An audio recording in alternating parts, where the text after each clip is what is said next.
tell you something, hands down, Coco has one of the most distinctive voices in this lifetime. Let me tell you what makes Coco so special.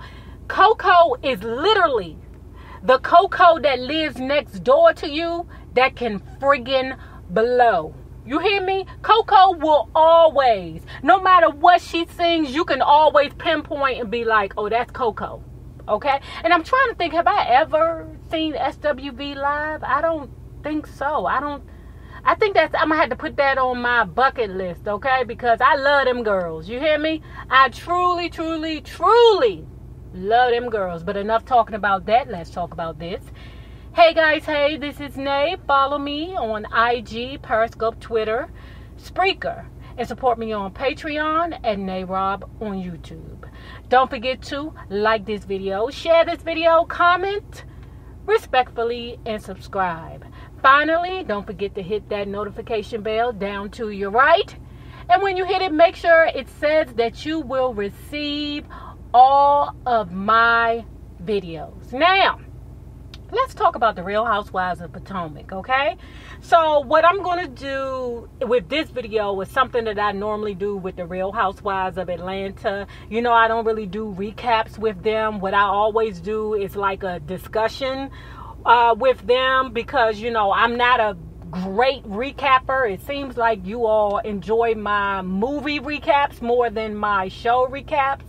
It's fine. You know, I'm trying to figure my way out here in YouTube. You know, I just do what the people want. And look out for this guy, The Deuce.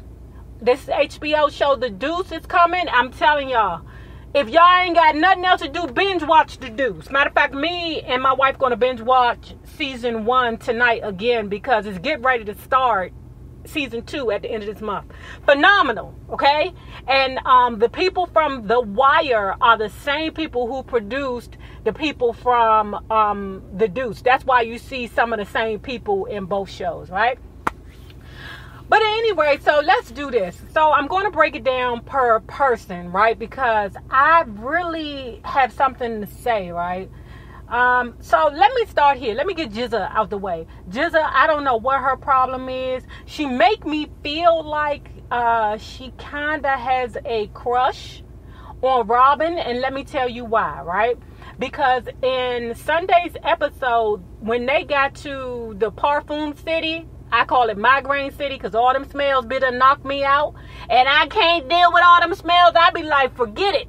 Give me a Uber or a donkey or a skateboard, whatever, so I can get the heck out of this city because I can't take all these smells, especially when you suffer from migraines. But, you know, at the part where the girls met up back at Migraine City, when Robin asked the girls, they was like, well, what happened? You know, why did you all leave me? And the girls actually said, we offered to stay. Jizza was like, go head on. And then in like the private, what do you call it? Like when they're doing their commentary and stuff, that's when Jizza was like, okay, I slightly lied a bit. And I'm saying to myself, why would you lie if you did not want to have Robin to yourself? Right?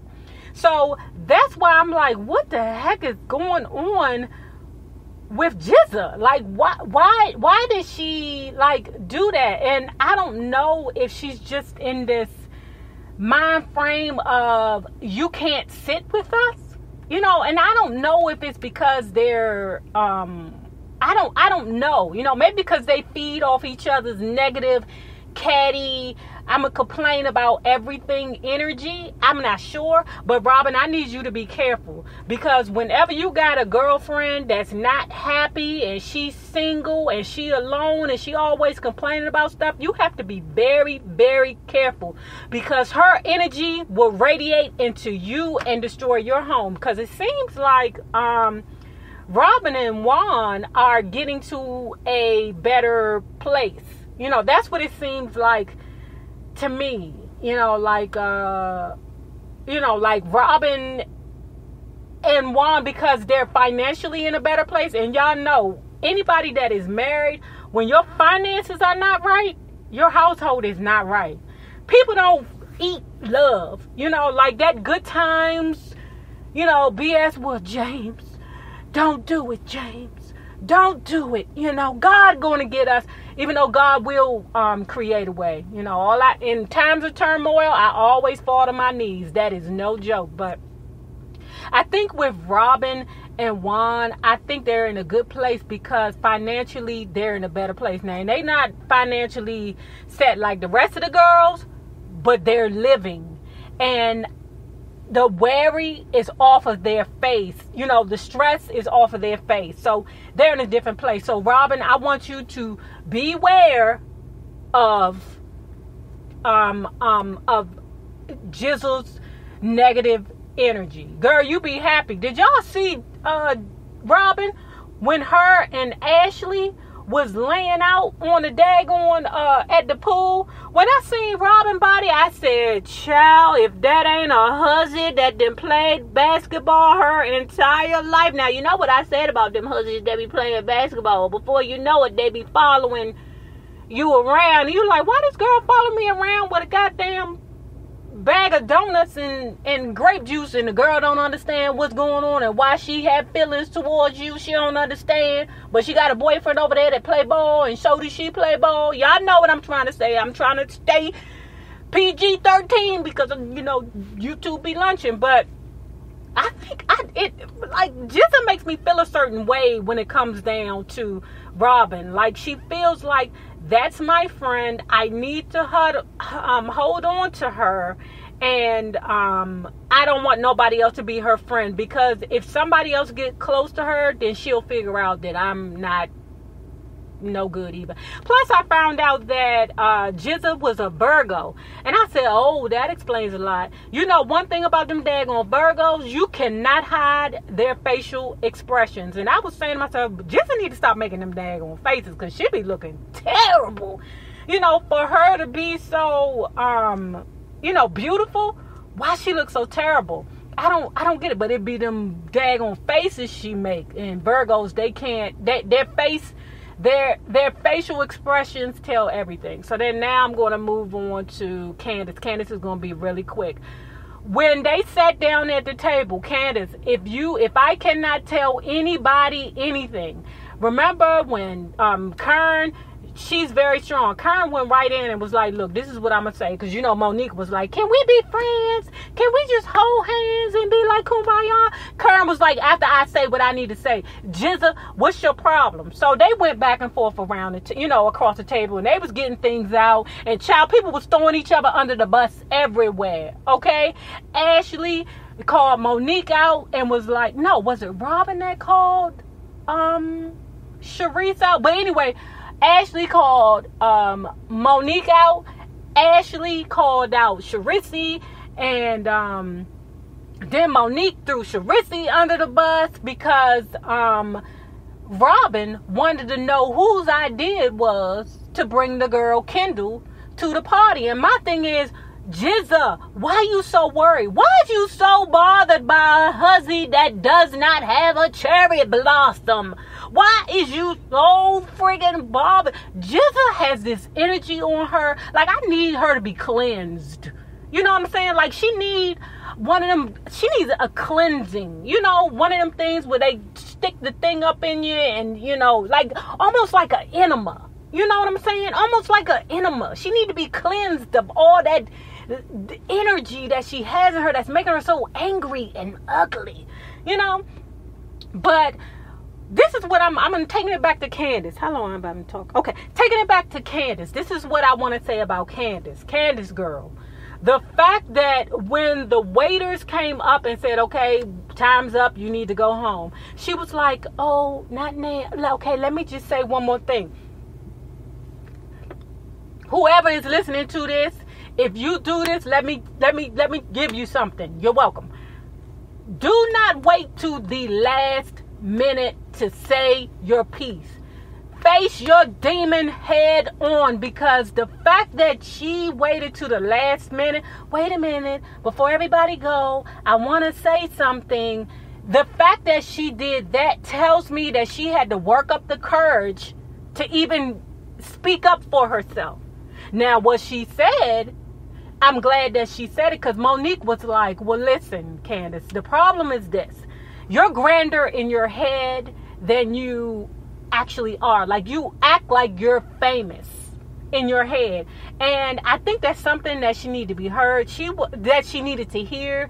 I don't think she quite absorbed it until Sharisi and Karen sat her down and gave her a real talk. Listen, you talk too much. You're giving these girls too much of your energy, your business, and these girls are going to throw it around, they're going to twist it, and they're going to throw it in your face. The way that when Robin went to Sharisi and said, Sharisi, I think Monique is, using you to get your contacts in Potomac.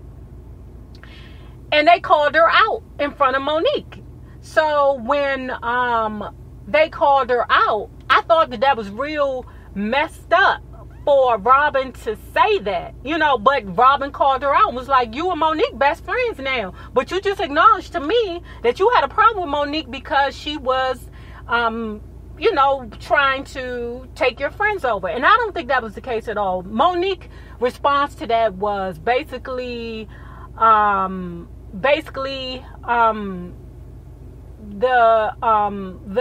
husband was a pro athlete. I have my own connections. Sharisi, I don't really need you. And because from what I understand, Monique is a Libra. We're the peacemakers. We want to be charming. We want everybody to get along. We just want everybody to be peaceful and love each other. That thing smacked her in the face when it came down to Jizza, because she sat down with Jizza and tried to make peace with Jizza when the show was going off and Jizza wasn't having it. There was nothing that Monique could possibly say to make Jizza get off of it. And it's unfortunate because Jizza is not just mad. It's not mad at nobody but herself, actually. She's mad about something, but it don't have nothing to do with nobody else. Once she becomes happy with herself, then she'll stop being mad at everybody else. Because in my mind, if I'm happy, if I'm truly happy, there's no reason for me to be mad at anything or anybody. Facts. You're welcome.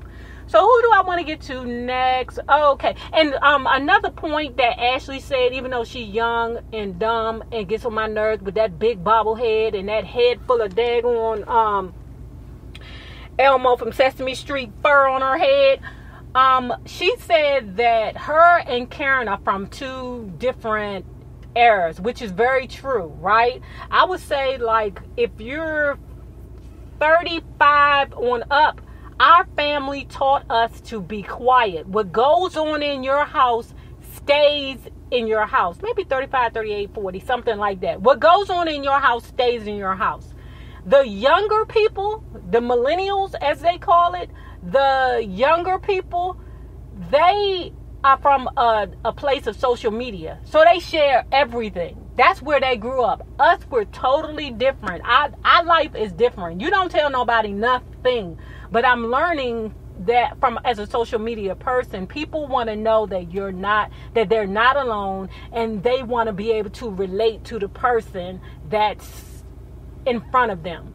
People just, everything is so messed up now that people just want to know that they're not the only ones struggling. I say that all the time. So I'll give kudos to Ashley for saying it, but then I smack her in the face because she gets on my nerves. She's annoying. She's always interjecting. She always got something to say, and the hussy act like she can friggin' fight. That's what made me say Giselle too. Now, speaking of fighting, y'all know I still got a problem with Robin because I think Robin is a bully. And I believe that when Monique had the opportunity, she should have banged Robin in her neck. All you need to do is beat up the biggest bully one time and the rest of the fools will fall. Didn't your mama teach you that? Why didn't Monique know that? You beat up the biggest one and all the rest of the fools will leave you alone. So then I want to say, who else I want to talk about? So I talk about Monique. Monique, stop trying with these hussies. Just stop trying with these hussies. I know you want to be friends and have everybody peaceful, girl. You're going to lose your mind trying to make peace with these ungrateful hussies. Who else I want to talk about? So we have Monique, Ashley, Candace, her girl. Oh my God, Candace. And then we got Karen. So let me say this about Karen, right? Karen, I am team Karen Huger all the way.